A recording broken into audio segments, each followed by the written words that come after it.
बिस्मिल्लाहिर्रहमानिर्रहीम।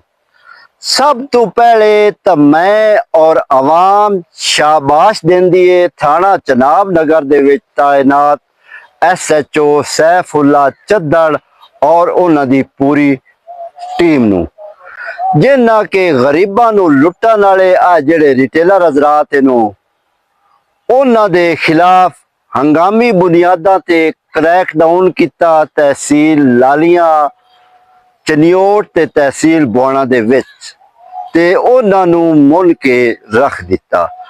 इन्हां बहुत ढेर चंगा काम किया है, ये शाबाश दे लायक भी बनदे न।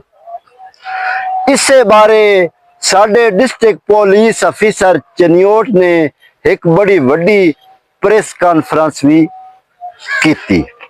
इत्थे मैं आवाम दी तरफों एक होर गल भी आखसा भाई, लालियां चनियोट ते खास तौर ते थाना पैंसरा रोड ते जेड़े रिटेलर हजरात बैठे ना, इन्हां नू खुफिया तौर ते चेक किया जावे।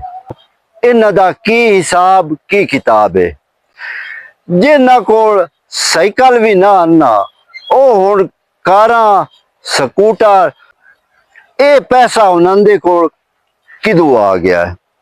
तुहानू पता है भी आजकल बच्चों दे आए हुए वजीफे, वो बच्चे रिटेलर हजरात को गए, उन्हां तू अपना वजीफा कढ़ाया। जे किसी बच्ची या बच्चे दा आया होया 60,000, उन्हां रिटेलर हजरात की किया बई 3,000 दिता ते बाकी ते लीका फेर छड़िया। जे किसी दा आया 30,000, 3,000 दिता ते बाकी ते लीका फेर छड़िया। जे किसी दा आया होया 40,000, 5,000 दिता या 2,000 दिता ते बाकी ते लीका फेर छड़िया।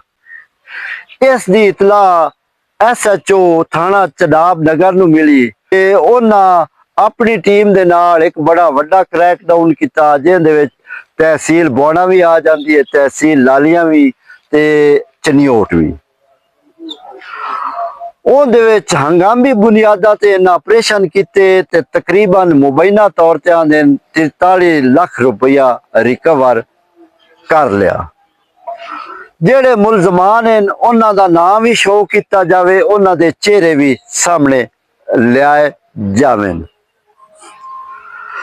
ते मैं आवाम दी तरफों ये आखसा भी ये जितने रिटेलर हजरात हैं नो, एक तो इन्हां दी खुफिया तौर ते इंक्वायरी की जावे, इन्हां दा इनकम सोर्स चेक किया जावे। बुआणा पैंसरा रोड ले लो, इस जितने रिटेलर हजरात बैठे ना या जिथे जिथे भी है नो, भी जिन्हां कोल पैदल भी ना टरिंदा, साइकिल भी कोई ना आउंदा, उन्हां कारां ले लियां, मुबैना तौर ते मोटरसाइकिल ले लैन ते बड़ियां जदादां बना लियां। इन्हां नू खुफिया तौर ते चेक किया जावे ते इन्हां दे खिलाफ एक बड़ा वड्डा क्रैकडाउन किया जावे, ताकि जिहड़ी गरीब आवाम है वो लुटन तो बच सके। होण दियां इतनियां ही गल्लां, जे जिंदगी दी इजाजत, जे जिंदगी दी मोहलत। नवीं गल्लां दे नाल तुहाडी खिदमत दोबारा हाजिर होसां। अपने सज्जण अपने बेली अख्तर समेत जो करू दे इजाजत। अल्लाह बेली।